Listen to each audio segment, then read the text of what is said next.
What's up mas bro, ketemu lagi sama gue Yayat Minor dalam Opiniku. Nah kali ini gue bakalan menyampaikan opini tentang, mohon maaf, yang beberapa bulan ini atau beberapa tahun ini ada sedikit perbedaan pendapat dan bisa dikatakan agak sedikit perseteruan antara penulis lagu dan beberapa penyanyi. Bagaimana menurut sudut pandang gue sebagai salah satu penulis lagu? Satu, pada dasarnya lagu itu ketika dibikin belum populer. Nah, makanya mungkin bisa nih untuk jadi pembelajaran buat teman-teman musisi atau teman-teman band saat ini yang ketika band tersebut dibentuk kemudian mau menuliskan sebuah karya, mau merilis sebuah karya, nah itu disepakati bersama bagaimana status hak dari lagu tersebut. Karena gue secara pribadi ikut prihatin dengan adanya beberapa konflik antara penulis lagu dan mantan personil bandnya, khususnya vokalis. Satu, banyak kejadian mantan vokalis band yang akhirnya dilarang menyanyikan karya-karya lagu dari band yang pernah dibelanya atau yang pernah digawanginya. Padahal lagu tersebut populer karena suara vokalis tersebut. Ah, poin kedua, ya nggak ada lagi beberapa penulis lagu yang gue nggak tahu ya kontraknya dulu seperti apa.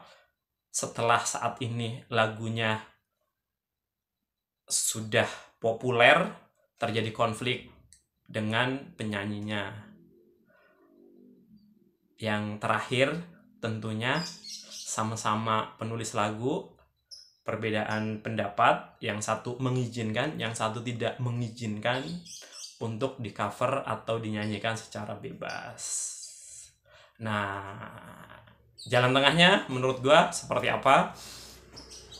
Gue sih berharap pihak-pihak yang memiliki kewenangan untuk menengahi permasalahan ini itu bisa membuat aturan bahwa lagu-lagu yang dirilis mulai tahun 2025 itu diwajibkan memberikan keterangan bebas royalti atau wajib membayarkan royalti. Jangan sampai muncul ke depan, mohon maaf nih, musisi band atau yang lebih spesifik lagi penulis lagu, ketika lagu dia belum terkenal, dia tidak pernah mempermasalahkan siapapun untuk mengcover, menyanyikan di panggung,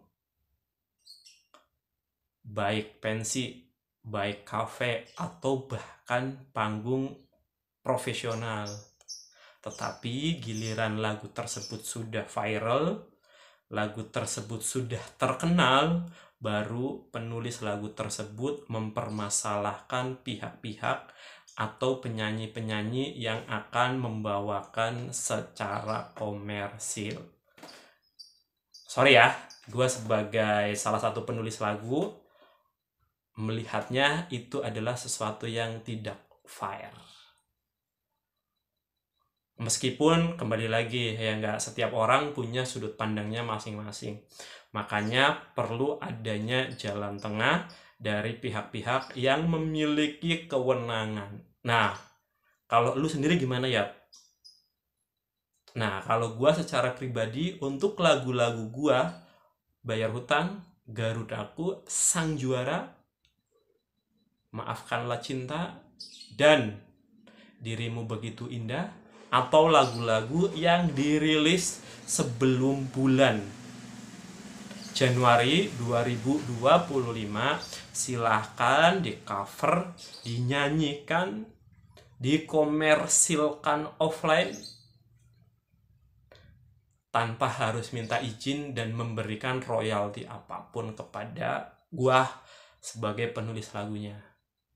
Tetapi kalau misalkan teman-teman ternyata covernya di YouTube atau di platform digital yang secara otomatis ternyata bagi sharing dari platform digital tersebut kepada gua, ya enggak itu gue nggak bisa menolak juga.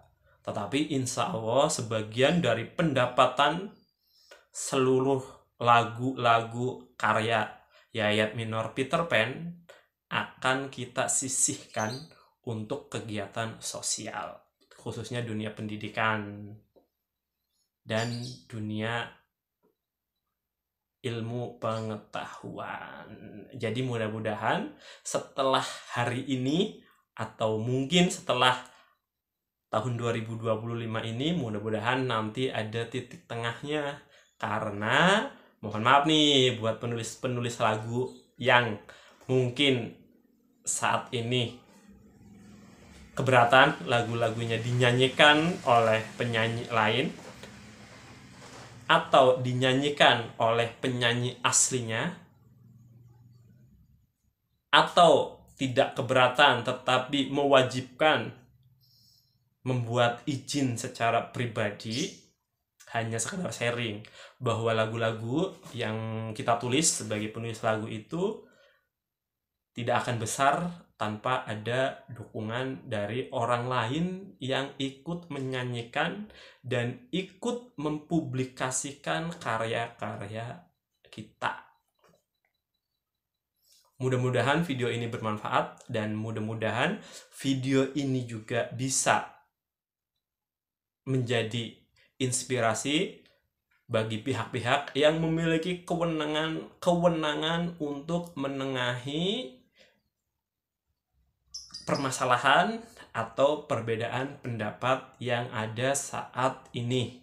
Sekali lagi, sudut pandang gua, harusnya lagu-lagu yang dirilis sebelum tahun 2025 atau mungkin sebelum tahun 2014 itu seharusnya bebas royalti performing right.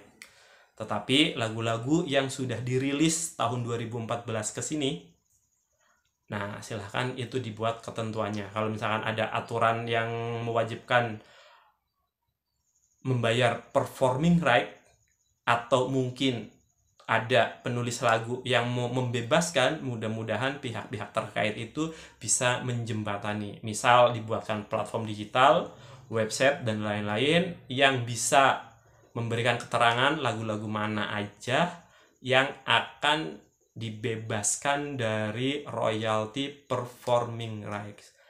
Atau kebalikannya nih, ada platform digital yang berisi lagu-lagu mana aja yang diwajibkan membayar royalti performing right, termasuk mohon maaf rate-nya itu berapa.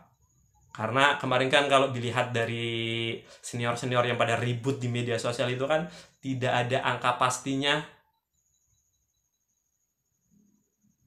rate berapa seorang penyanyi atau IO itu mewajibkan seorang penulis mendapatkan royalti performing right. Misal ya enggak, ketika artis itu dapat bayaran 5 juta baru dikenakan royalti performing right. Artinya kalau misalkan tarif manggungnya di bawah 5 juta, IO ataupun penyanyi tidak mewajibkan membayar royalti performing right. Atau mungkin di bawah itu, atau mungkin di atasnya.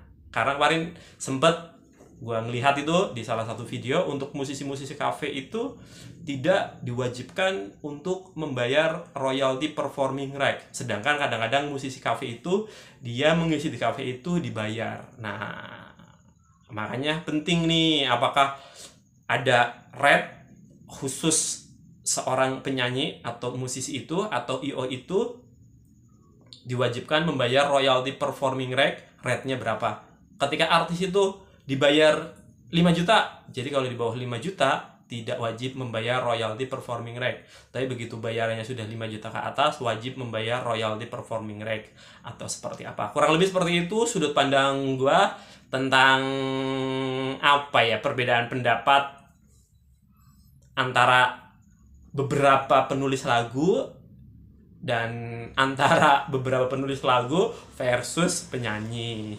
Mudah-mudahan bermanfaat Dan sekali lagi khusus lagu Yayat Minor Peter Pan, Maafkanlah Cinta, Bayar Hutang, Dirimu Begitu Indah, Sang Juara, Garudaku, dan lain-lain yang dirilis sebelum tahun 2025, tidak ada kewajiban apapun buat musisi atau pihak-pihak yang akan memanfaatkan secara komersil, secara offline. Sampai ketemu di video selanjutnya. Terima kasih banyak buat teman-teman yang mungkin sudah menggunakan lagu-lagu dari Yayat Minor Peter Pan Tegal di seluruh platform digital, baik TikTok, Instagram, Facebook, atau WA Story, atau mungkin nonton di YouTube-nya dan lain-lainnya. Mudah-mudahan lagu-lagu gua bisa memberikan manfaat buat orang lain selain gua,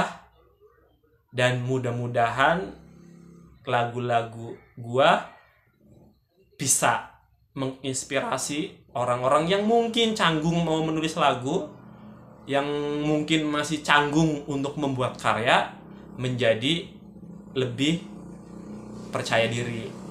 Tidak ada karya yang sempurna, yang ada adalah karya yang berkesan.